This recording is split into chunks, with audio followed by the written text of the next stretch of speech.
तो आइए सुनते हैं मुंशी प्रेमचंद की कहानियों का संग्रह मानसरोवर भाग 2 की और एक कहानी जिसका नाम है बासी भात में खुदा का साझा। शाम को जब दीनानाथ ने घर आकर गौरी से कहा कि मुझे एक कार्यालय में 50 रुपये की नौकरी मिल गई है, तो गौरी खिल उठी। देवताओं में उसकी आस्था और भी दृढ़ हो गई। इधर 1 साल से बुरा हाल था, न कोई रोजी न रोजगार। घर में जो थोड़े बहुत गहने थे वह बिक चुके थे। मकान का किराया सिर पर चढ़ा हुआ था। जिन मित्रों से कर्ज मिल सकता था सबसे ले चुके थे। साल भर का बच्चा दूध के लिए बिलख रहा था। एक वक्त का भोजन मिलता तो दूसरे जून की चिंता होती। तकाजों के मारे बेचारे दीनानाथ को घर से निकलना मुश्किल था।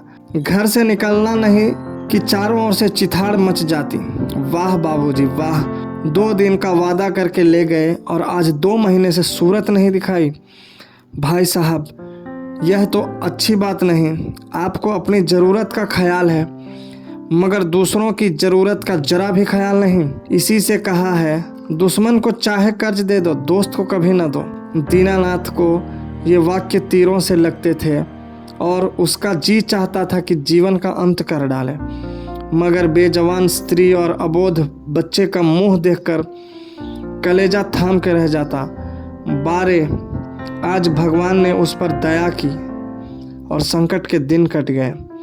गौरी ने प्रसन्न मुख होकर कहा, मैं कहती थी कि नहीं, ईश्वर सबकी सुधि लेते हैं और कभी न कभी हमारी भी सुधि लेंगे, मगर तुमको विश्वास ही ना आया था। बोलो, अब तो ईश्वर की दयालुता के कायल हुए। दीनानाथ ने हठ धर्मी करते हुए कहा, यह मेरी दौड़ धूप का नतीजा है।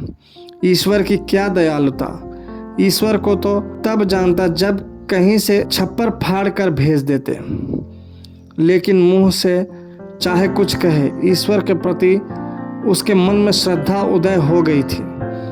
दीनानाथ का स्वामी बड़ा ही रूखा आदमी था और काम में बड़ा चुस्त। उसकी उम्र 50 के लगभग थी और स्वास्थ्य भी अच्छा न था। फिर भी वह कार्यालय में सबसे ज़्यादा काम करता। मजाल न थी कि कोई आदमी 1 मिनट की भी देर करे या 1 मिनट भी समय के पहले चला जाए। बीच में 15 मिनट की छुट्टी मिलती थी, उसमें जिसका जी चाहे पान खा ले या सिगरेट पी ले या जलपान कर ले। इसके अलावा 1 मिनट का अवकाश न मिलता था। वेतन पहली तारीख को मिल जाता था। उत्सवों में भी दफ्तर बंद रहता था और नियत समय के बाद कभी काम न लिया जाता था। सभी कर्मचारियों को बोनस मिलता था और प्रोविडेंट फंड की भी सुविधा थी। फिर भी कोई आदमी खुश न था। काम या समय की पाबंदी की किसी को शिकायत न थी। शिकायत थी केवल स्वामी के शुष्क व्यवहार की। कितना ही जी लगाकर काम करो, कितना ही प्राण दे दो, पर उसके बदले धन्यवाद का एक शब्द भी न मिलता था। कर्मचारियों में और कोई संतुष्ट हो या न हो, दीनानाथ को स्वामी से कोई शिकायत न थी। वह घुड़कियां और फटकार पाकर भी शायद उतने ही परिश्रम से काम करता था। साल भर में उसने कर्जा चुका दिए और कुछ संचय भी कर लिया। वह उन लोगों में था जो थोड़े में भी संतुष्ट रह सकते हैं अगर नियमित रूप से मिलता जाए। 1 रुपये भी किसी खास काम में खर्च करना पड़ता तो दंपति में घंटों सलाह होती और बड़े छाँव के बाद कहीं मंजूर मिलती थी। बिल गौरी की तरफ से पेश होता तो दीनानाथ विरोध में खड़ा होता। दीनानाथ की तरफ से पेश होता तो गौरी उसकी कड़ी आलोचना करती। बिल को पास करा लेना प्रस्तावक की जोरदार वकालत पर मुनहसर था। सर्टिफाई करने वाली कोई तीसरी शक्ति वहां न थी और दीनानाथ अब पक्का आस्तिक हो गया था। ईश्वर की दया या न्याय में अब उसे कोई शंका न थी। नित्य संध्या करता और नियमित रूप से गीता का पाठ करता। एक दिन उसके एक नास्तिक मित्र ने जब ईश्वर की निंदा की तो उसने कहा, भाई, इसका तो आज तक निश्चय नहीं हो सका ईश्वर है या नहीं। दोनों पक्षों के पास इस बात की सी दलीलें मौजूद हैं, लेकिन मेरे विचार में नास्तिक रहने से आस्तिक रहना कहीं अच्छा है। अगर ईश्वर की सत्ता है तब तो नास्तिकों को नरक के सिवा ठिकाना नहीं। आस्तिक के दोनों हाथों में लड्डू है। ईश्वर है तो पूछना ही क्या, नहीं है तब भी क्या बिगड़ता है। 2-4 मिनट का समय ही तो जाता है। नास्तिक मित्र इस दो रुखी बात पर मुंह बिचकाकर चल दिए। एक दिन जब दीनानाथ शाम को दफ्तर से चलने लगा तो स्वामी ने उसे अपने कमरे में बुला भेजा और बड़ी खातिर से उसे कुर्सी पर बैठा कर बोला, तुम्हें यहाँ काम करते कितने दिन हुए? साल भर तो हुआ ही होगा। दीनानाथ ने अमृता से कहा, जी हाँ, 13वां महीना चल रहा है। आराम से बैठो, इस वक्त घर जाकर जलपान करते हो। जी नहीं, मैं जलपान का आदी नहीं। पान वान तो खाते ही होगे। जवान आदमी होकर अभी से इतना संयम। यह कहकर उसने घंटी बजाई और अर्दली से पान और कुछ मिठाइयाँ लाने को कहा। दीनानाथ को शंका हो रही थी, आज इतनी खातिरदारी क्यों हो रही है? कहाँ तो सलाम भी न लेते थे, कहाँ आज मिठाई और पान सभी कुछ मंगाया जा रहा है। मालूम होता है मेरे काम से खुश हो गए हैं। इस ख्याल से उसे कुछ आत्मविश्वास हुआ और ईश्वर की याद आ गई। अवश्य परमात्मा सर्वदर्शी और न्यायकारी है, नहीं तो मुझे कौन पूछता। अर्दली मिठाई और पान लाया। दीनानाथ आग्रह से विवश होकर मिठाई खाने लगा। स्वामी ने मुस्कुराते हुए कहा, तुमने मुझे बहुत रुख पाया होगा। बात यह है कि हमारे यहाँ अभी तक लोगों को अपनी जिम्मेदारी का इतना कम ज्ञान है कि अफसर जरा भी नर्म पड़ जाए तो लोग उसकी शराफत का अनुचित लाभ उठाने लगते हैं और काम खराब होने लगता है।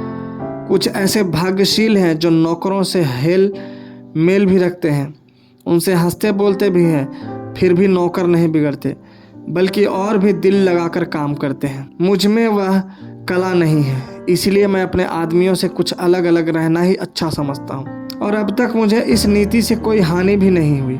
लेकिन मैं आदमियों का रंग ढंग देखता रहता हूँ और सबको परखता रहता हूँ। मैंने तुम्हारे विषय में जो मत स्थिर किया है वह यह है कि तुम वफादार हो और तुम्हारे ऊपर विश्वास कर सकता हूँ। इसलिए मैं तुम्हें ज़्यादा जिम्मेदारी का काम देना चाहता हूँ, जहाँ तुम्हें खुद बहुत कम काम करना पड़ेगा, केवल निगरानी करनी पड़ेगी। तुम्हारे वेतन में 50 रुपये की और तरक्की हो जाएगी। मुझे विश्वास है तुमने अब तक जितनी तनदेही से काम किया है उससे भी ज़्यादा तनदेही से आगे करोगे। दीनानाथ की आंखों में आंसू भर आए और कंठ की मिठाई कुछ नमकीन हो गई।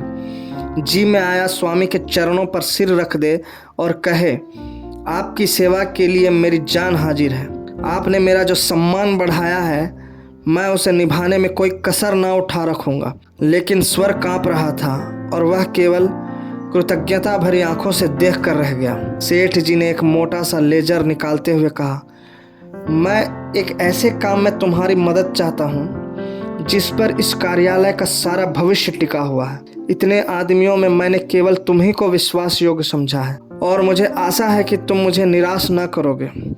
यह पिछले साल का लेजर है और इसमें कुछ ऐसी रकमें दर्ज हो गई है जिनके अनुसार कंपनी को कोई 1000 लाभ होता है। लेकिन तुम जानते हो हम कई महीनों से घाटे पर काम कर रहे हैं। जिस क्लर्क ने यह लेजर लिखा था उसकी लिखावट तुम्हारी लिखावट से बिल्कुल मिलती है। अगर दोनों लिखावटें आमने सामने रख दी जाएं तो किसी विशेषज्ञ को भी उनमें भेद करना कठिन हो जाएगा। मैं चाहता हूं तुम लेजर में एक पृष्ठ फिर से लिखकर जोड़ दो और उसी नंबर का पृष्ठ उसमें से निकाल लो। मैंने पृष्ठ का नंबर छपवा लिया है, एक दफ्तरी भी ठीक कर लिया है जो रात भर में लेजर की जिल्दबंदी कर देगा, किसी को पता तक न चलेगा।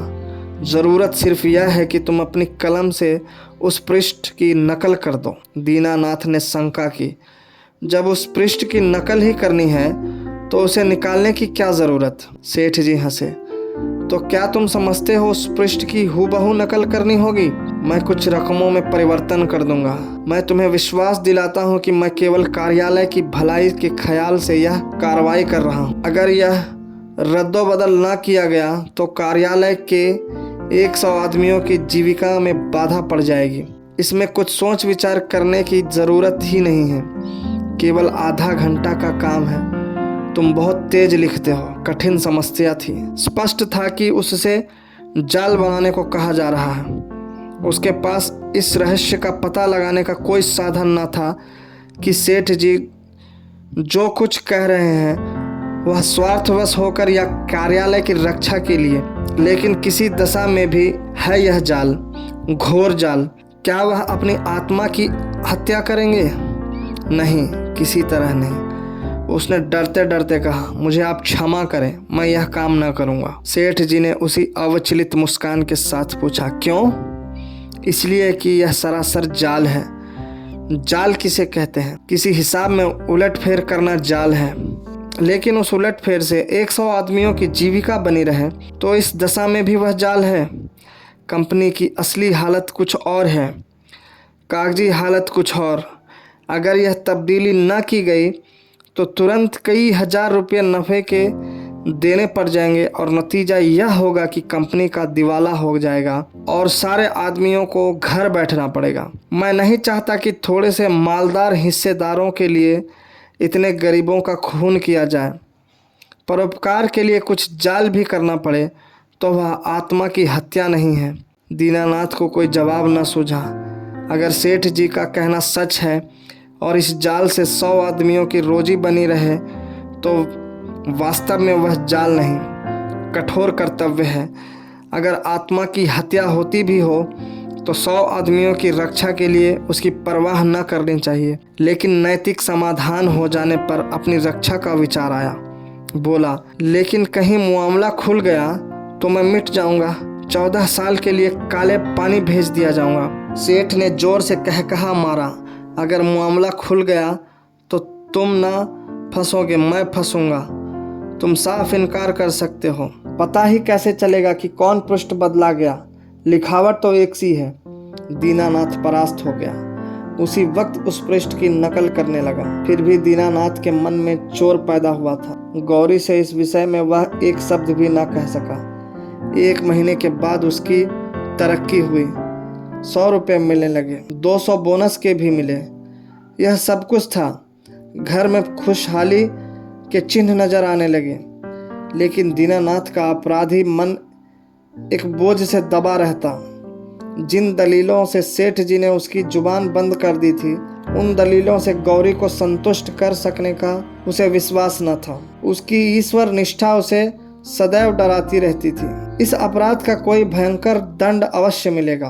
किसी प्रायश्चित, किसी अनुष्ठान से उसे रोकना असंभव है। अभी ना मिले, साल 2 साल ना मिले, 10-5 साल ना मिले, पर जितनी ही देर में मिलेगा उतना ही भयंकर होगा। मूलधन ब्याज के साथ बढ़ता जाएगा। वह अक्सर पछताता, मैं क्यों सेठ जी के प्रलोभन में आ गया। कार्यालय टूटता या रहता मेरी बला से, आदमियों की रोजी जाती या रहती मेरी बला से। मुझे तो यह प्राण पीड़ा न होती, लेकिन अब तो जो कुछ होना था हो चुका और दंड अवश्य मिलेगा। इस शंका ने उसके जीवन का उत्साह, आनंद और माधुर्य सब कुछ हर लिया। मलेरिया फैला हुआ था। बच्चे को ज्वर आया। दीनानाथ के प्राण नहों में समा गए। दंड का विधान आ पहुंचा। कहाँ जाए, क्या करे, जैसे बुद्धि भ्रष्ट हो गई। गौरी ने कहा, जाकर कोई दवा लाओ या किसी डॉक्टर को दिखा दो। 3 दिन तो हो गए। दीनानाथ चिंतित मन से कहा, हाँ जाता हूँ, लेकिन मुझे बड़ा भय लग रहा है। भय की कौन सी बात है? बेबात की बात मुंह से निकालते हो। आजकल किसे ज्वर नहीं आता। ईश्वर इतना निर्दयी क्यों है? ईश्वर निर्दयी है पापियों के लिए। हमने किसका क्या हर लिया है? ईश्वर पापियों को कभी क्षमा नहीं करता। पापियों को दंड न मिले तो संसार में अनर्थ हो जाए। लेकिन आदमी ऐसे काम भी तो करता है जो एक दृष्टि से पाप हो सकते हैं और दूसरी दृष्टि से पुण्य। मैं नहीं समझी। मान लो मेरे झूठ बोलने से किसी का जान बचती हो तो क्या वह पाप है? मैं तो समझती हूँ ऐसा झूठ पुण्य है। तो जिस पाप से मनुष्य का कल्याण हो वह पुण्य है, और क्या। दीनानाथ की अमंगल शंका थोड़ी देर के लिए दूर हो गई। डॉक्टर को बुला लाया, इलाज शुरू किया। बालक 1 सप्ताह में चंगा हो गया, मगर थोड़े दिन बाद वह खुद बीमार पड़ा। वह अवश्य ही ईश्वरीय दंड है और वह बच नहीं सकता। साधारण मलेरिया ज्वर था, पर दीनानाथ की दंड कल्पना ने उसे सन्निपात का रूप दे दिया। ज्वर में नशे की हालत की तरह यूं भी कल्पना शक्ति तीव्र हो जाती है। पहले केवल मनोगत शंका थी, वह भीषण सत्य बन गई। कल्पना ने यमदूत रच डाले, उनके भाले और गदाएं रच डाली, नरक का अग्निकुंड दहका दिया। डॉक्टर की एक घूंट दवा, 1000 मन की गदा की आवाज़ और आग के उबलते हुए समुद्र के दाह पर क्या असर करती। दीनानाथ मिथ्यावादी न था, पुराणों की रहस्यमय कल्पनाओं में उसे विश्वास न था। नहीं, वह बुद्धिवादी था और ईश्वर में भी तभी उसे विश्वास आया जब उसकी तर्क बुद्धि कायल हो गई। लेकिन ईश्वर के साथ उसकी दया भी आई, उसका दंड भी आया। दया ने उसे रोजी दी, मान दिया। ईश्वर की दया न होती तो शायद वह भूखों मर जाता, लेकिन भूखों मरना अग्निकुंड में ढकेल दिए जाने से कहीं सरल था, खेल था। दंड भावना जन्म जन्मांतरों के संस्कार से ऐसी बुद्धि हो गई थी मानो उसकी बुद्धि का, उसकी आत्मा का एक अंग हो गई हो। उसका तर्कवाद और बुद्धिवाद इन मनवंतरों के जमे हुए संस्कार पर समुद्र की ऊंची लहरों की भांति आता था, पर एक क्षण में उन्हें जलमग्न करके फिर लौट जाता था और वह पर्वत ज्यों का त्यों अचल खड़ा रह जाता था। जिंदगी बाकी थी, बच गया। ताकत आते ही दफ्तर जाने लगा। एक दिन गौरी बोली, जिन दिनों तुम बीमार थे और एक दिन तुम्हारी हालत बहुत नाजुक हो गई थी, तो मैंने भगवान से कहा था कि यह अच्छे हो जाएंगे तो 50 ब्राह्मणों को भोजन कराऊंगी। दूसरे ही दिन से तुम्हारी हालत सुधरने लगी। ईश्वर ने मेरी विनती सुन ली। उसकी दया ना हो जाती तो मुझे कहीं मांगे भीख न मिलती। आज बाजार से सामान ले आओ तो मनौती पूरी कर दूं। 50 ब्राह्मण नेवते जाएंगे तो 100 अवश्य आएंगे। 50 कंगले भी समझ लो और मित्रों में 20-25 निकल ही जाएंगे। 200 आदमियों का डॉल है। मैं सामग्रियों की सूची लिख देती हूँ। दीनानाथ ने माथा सिकोड़ कर कहा, तुम समझती हो मैं भगवान की दया से अच्छा हुआ? और कैसे अच्छे हुए? अच्छा हुआ इसलिए कि जिंदगी बाकी थी। ऐसी बातें न करो, मनौती पूरी करनी होगी। कभी नहीं, मैं भगवान को दयालु नहीं समझता। और क्या भगवान निर्दयी है? उनसे बड़ा निर्दयी कोई संसार में न होगा, जो अपने रचे हुए खिलौनों को उनकी भूलों और बेवकूफ़ियों की सज़ा अग्निकुंड में ढकेल कर दे। वह भगवान दयालु नहीं हो सकता। भगवान जितना दयालु है उससे असंख्य गुना निर्दयी है, और ऐसे भगवान की कल्पना से मुझे घृणा होती है। प्रेम सबसे बड़ी शक्ति कही गई है। विचारवानों ने प्रेम को ही जीवन की और संसार की सबसे बड़ी विभूति मानी है। व्यवहार में न सही, आदर्श में प्रेम ही हमारे जीवन का सत्य है। मगर तुम्हारा ईश्वर दंड भय से सृष्टि का संचालन करता है, फिर उसमें और मनुष्य में क्या फ़र्क हुआ? ऐसे ईश्वर की उपासना मैं नहीं करना चाहता, नहीं कर सकता। जो मोटे हैं उनके लिए ईश्वर दयालु होगा, क्योंकि वे दुनिया को लूटते हैं। हम जैसों को तो ईश्वर की दया कहीं नज़र नहीं आती। हाँ, भय पग पग पर खड़ा घूरा करता है। यह मत करो नहीं तो ईश्वर दंड देगा, वह मत करो नहीं तो ईश्वर दंड देगा। प्रेम से शासन करना मानवता है, आतंक से शासन करना बर्बरता है। आतंकवादी ईश्वर से तो ईश्वर का न रहना ही अच्छा है। उसे हृदय से निकाल कर मैं उसकी दया और दंड दोनों से मुक्त हो जाना चाहता हूँ। एक कठोर दंड वर्षों के प्रेम को मिट्टी में मिला देता है। मैं तुम्हारे ऊपर बराबर जान देता हूँ, लेकिन किसी दिन डंडा लेकर पीट चलूँ तो तुम मेरी सूरत न देखोगी। ऐसे आतंक में दंडमय जीवन के लिए मैं ईश्वर का एहसान नहीं लेना चाहता। बासी भात में खुदा साझे की ज़रूरत नहीं। अगर तुमने आज भोज पर जोर दिया तो मैं जहर खा लूँगा। गौरी उसके मुंह की ओर भयातुर नेत्रों से ताकती रह गई। धन्यवाद।